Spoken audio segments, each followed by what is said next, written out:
여러분 어버이 주일입니다. 5월 8일 어버이날인데 여러분들은 부모님들에게 무엇을 해드렸습니까? 어떤 분들은 선물을 드렸을 수도 있고 선물 1위가 현금을 부모님 제일 받고 싶어 한다고 했는데 저는 그 1위의 것을 드리지 못했습니다. 어떤 분들은 드리고 싶지만 드릴 수 없는 이미 이별한 별세하신 부모님을 가진 부분들도 있을 것입니다. 기회라는 것은 지나가면 어렵습니다. 사랑은 기회가 주어질 때 하는 것입니다.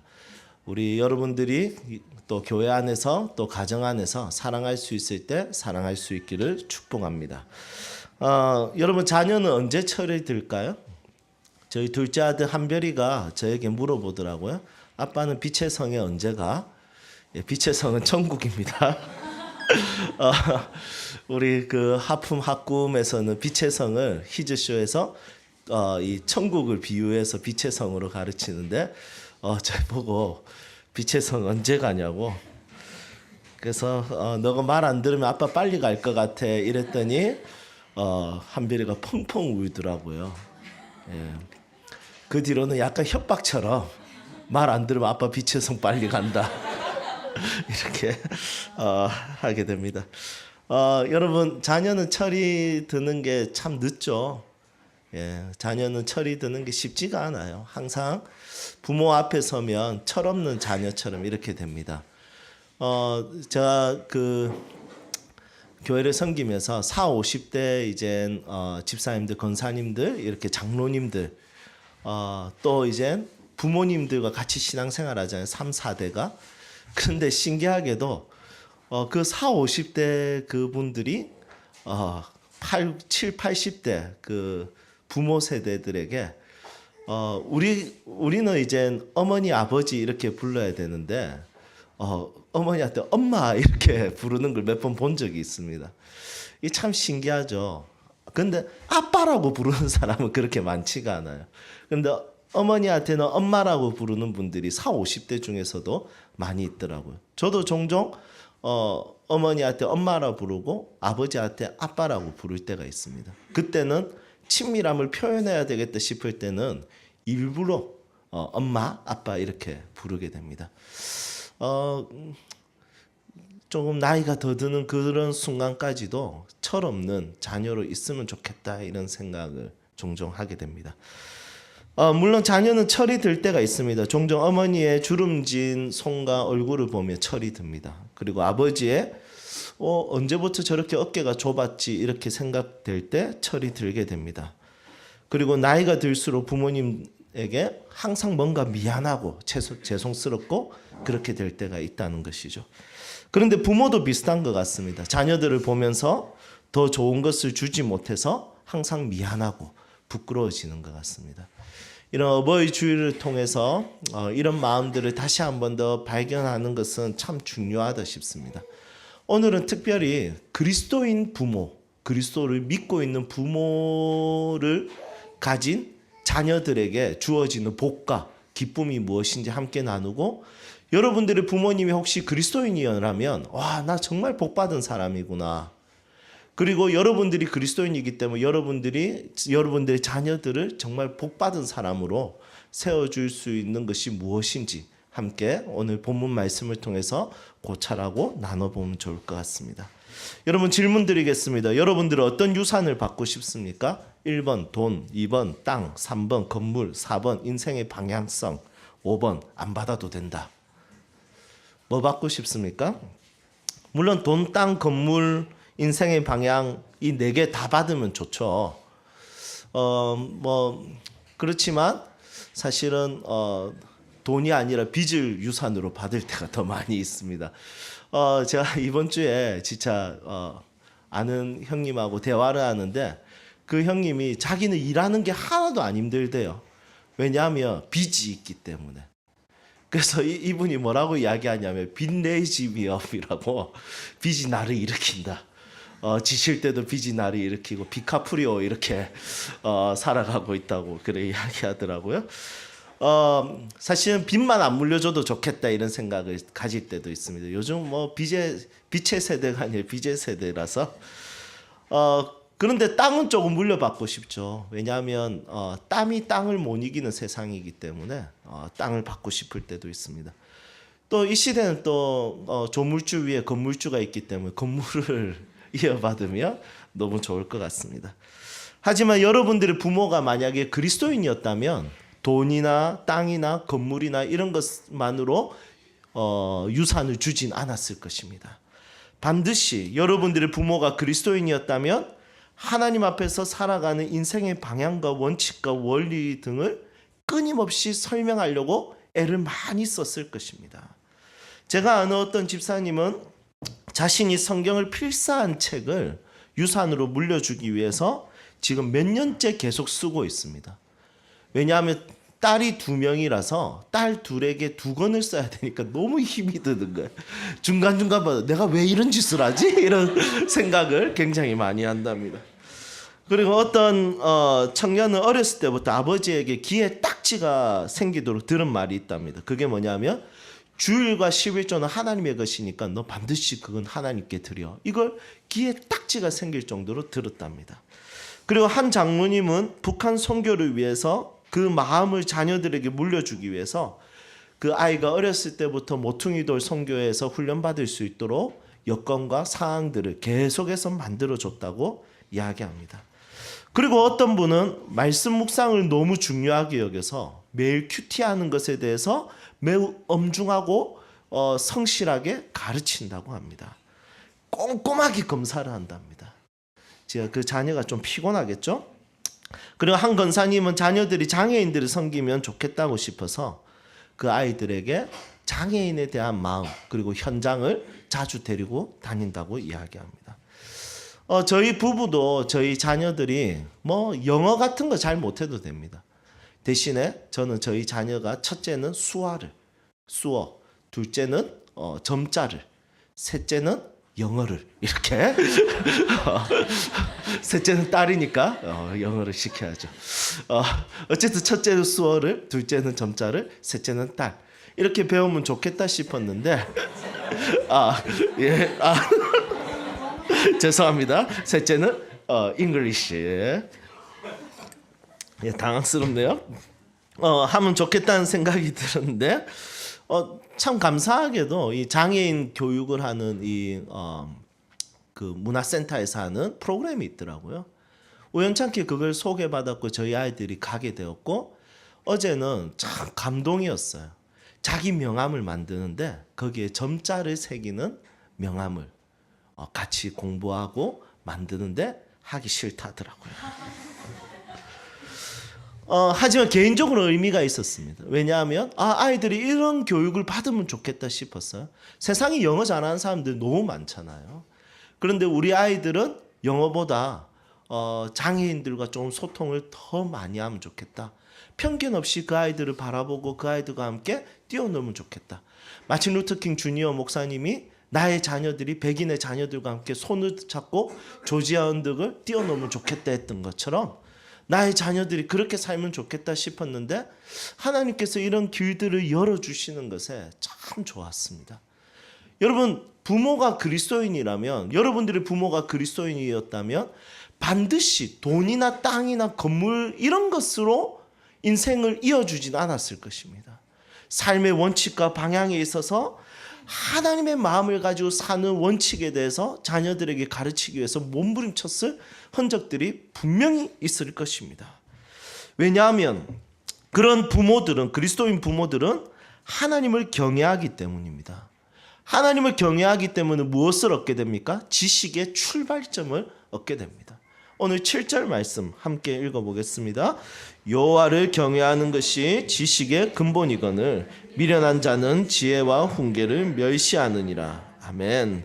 그리스도인은 하나님을 경외하는 사람입니다. 여기서 경외라는 것은 공포심에 사로잡혀서 두려워하는 것이 아니라 하나님을 존경하고 사랑해서 떨리고 그리고 설레는 마음으로 그분을 섬기는 것이 경외입니다.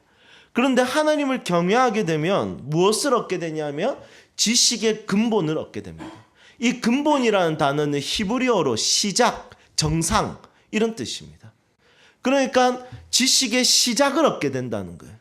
지식의 방향을 얻게 되고 지식의 출발점을 얻게 되는 것입니다. 그러니 그 뒤에 가지는 모든 지식은 어떻습니까? 방향이 설정되어 있으니까 그 지식이 그 방향대로 사용되어지는 것이죠.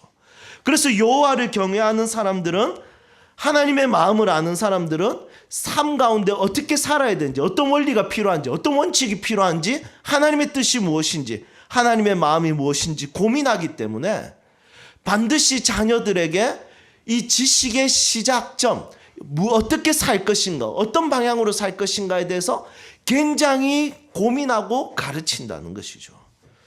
그래서 이런 부모를 만나는 자녀들은 굉장히 복된 자녀들입니다. 그리스도인 부모들은 자녀들에게 돈을 바토턴치하거나 땅을 이어받도록 하거나 건물을 이어받게 하셔서 인생을 달려가도록 하지 않습니다. 그리스도인 부모는 그리스도인으로서 하나님 앞에서 이렇게 살았으면 좋겠다는 그 삶의 바톤을 자녀들에게 주고, 자녀들은 그것을 가지고 이어 달릴 수 있도록 해주는 것이 부모의 역할이라는 것이죠. 그런데 종종 이런 부모의 가르침은 자녀들은 너무 묵는 것 같아요. 뭐 손오공이 쓰고 있는 그 금고와 긴고와 그런 것처럼 똑바로 해! 이런 느낌이 강하게 느껴질 수도 있습니다. 아니면 쇠사슬로 팔과 다리를 묶은 것처럼 자녀들을 꼼짝달싹 못하게 하는 부모의 가르침이 될 수도 있습니다. 하지만 그렇지 않습니다. 9절 말씀 함께 보겠습니다. 9절 말씀 함께 읽겠습니다. 이는 내 머리에 아름다운 관이요 내 목에 금사슬이니라. 아멘. 여러분, 손오공이 쓰고 있는 긴고아처럼 말 안 들으면 그냥 쪼아버리고 쇠사슬처럼 꼼짝달싹 못하게 너는 이렇게 살아란 말이야. 여러분, 이렇게 하는 것이 하나님을 경외하는 마음에서 나오는 교훈과 법이 아니라 정말 이것은 머리에 쓰는 아름다운 왕관과 같은 것이고요. 그리고 목에는 금목걸이와 같은 것입니다. 우리가 종종 그런 이야기를 하죠. 배부른 돼지보다 소크라테스가 낫다. 여러분, 그런 것처럼 하나님의 가르침, 하나님 뜻대로 사는 것은 배부르게 사는 것보다, 땅을 많이 가지는 것보다, 건물주가 되는 것보다 이것이 굉장히 가치 있고 의미 있다는 것을 부모가 알고, 자녀들은 결국에는 그 가르침이 너무 소중하다는 것을 인생을 살면서 깨닫게 되고, 그리고 그것을 이어 달릴 수 있도록 바톤을 터치받고 달려가게 하는 것이 바로 부모와 자녀의 관계라는 것입니다. 물론 모든 부모는 자녀들에게 존경받기에 당연한 것입니다. 낳아주고 키워주고 보호해주는 것만으로도 쉽지 않습니다. 우리 젊은 집사님들 보면 아이들이 아프면 바로 병원에 데리고 갑니다. 아이들은 스스로 병원에 갈 수가 없습니다. 이런 경험들을 다 했을 것입니다. 이제 배에 있는 아이를 가지고 있는 분들은 정말 이게 마음이 이상합니다. 애가 아프면 진짜 내가 진짜 많이 아픈 것처럼 느껴집니다. 그만큼 부모는 자녀들에게 당연히 존경받고 사랑받을 만한 충분한 이유가 있습니다. 하지만 그리스도인 부모는 여기서 멈춰설 수 없습니다. 낳아주고 키워주고 보호해주는 것 이상으로 하나님을 경외하는 마음으로 인생을 어떻게 살아가야 될 것인지 교훈과 법을 알려주고, 이것이 그들에게 면류관이 되고 아름다운 먹거리가 될 수 있도록 그들에게 선물을 주는 것이 부모의 역할이라는 것입니다. 혹시 이 가운데 여러분들의 부모가 그리스도인 부모로서 나를 신앙으로 키우기 위해서 몸부림쳤던 부모였다면 여러분 더 존경을 표하시기를 바랍니다. 혹시 우리 부모님은 그리스도인이 아니었는데 그래도 당연히 존경을 표하십시오. 하지만 부모가 그리스도인이었다면 당연히 이어받아야 되는 삶의 원칙과 원리를 소중히 여기는 마음을 가지고 그것을 붙들고 살아갈 수 있기를 소망합니다. 여러분들이 여러분들의 자녀들에게 인생의 훌륭한 가치와 의미들을 이어 달릴 수 있도록 바톤을 터치해주는 부모가 되십시오. 그냥 교회 열심히 다녀 이게 아니라 진짜 중요한 하나님 나라의 철학과 가치를 가르치셔야 됩니다. 그것을 위해서 여러분들이 끊임없이 고민하고 끊임없이 큐티하고 끊임없이 생각하고 묵상해야 됩니다. 저 여러분들이 그런 부모가 되기를 주님의 이름으로 축복합니다. 저도 개인적으로 그리스도 안에서 그렇게 살고 싶습니다. 우리 자녀들에게 돈, 땅, 건물 이거는 물려주긴 쉽지 않을 것 같아요. 하지만 너 하나님 나라를 위해서 꼭 이렇게 살면 좋겠어. 방향에 있어서 꼭 물려주고 싶습니다.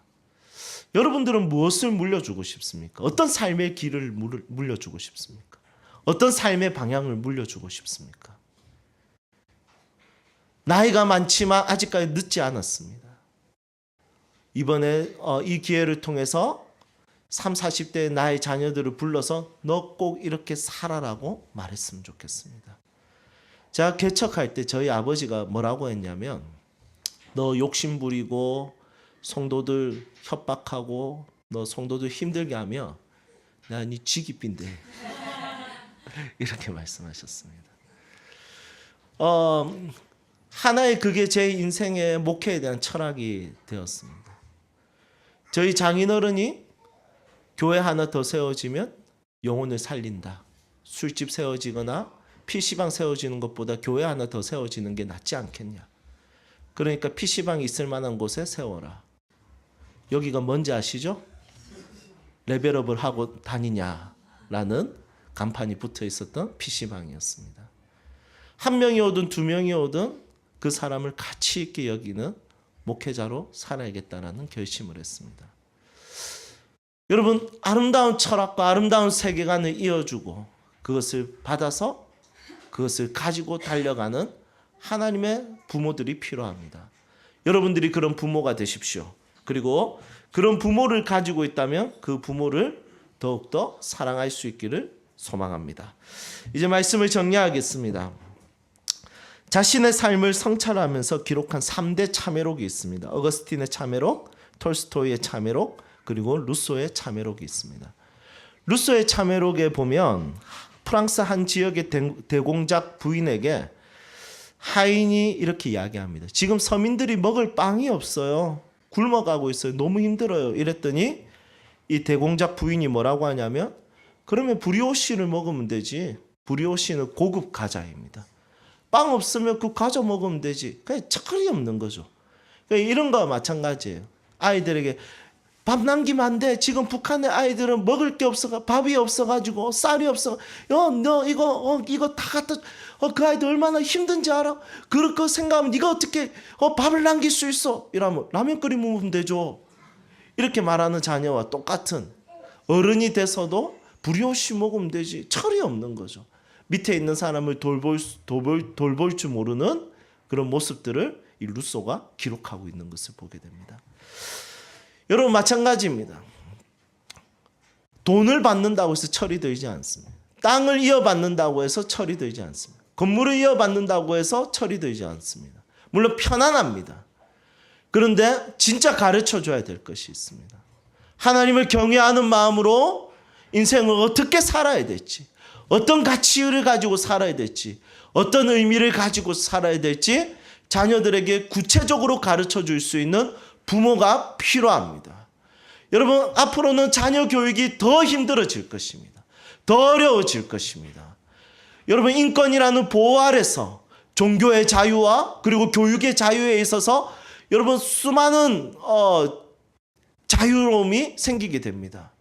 요즘 학교에서 아이들 엎드려 뻗쳐도 시키지 못한다면서요. 우리는 정말 너무 많이 맞았잖아요. 선생님들이 항상 강목을 들고 다니셨거든요. 그런데 지금은 엎드려 뻗쳐조차도 시키지 못하는 시대가 되었습니다.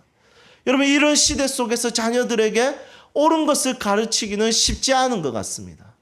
하지만 이 옳은 것을 가르치는 것을, 이 교육을 학교에, 교회에만 신뢰하지 마시고 여러분들이 직접 성경을 들고 성경을 펴서 아이들에게 가르치고 이야기하고 교육하고 아이들에게 그것을 묵상하고 나눌 수 있기를 소망합니다.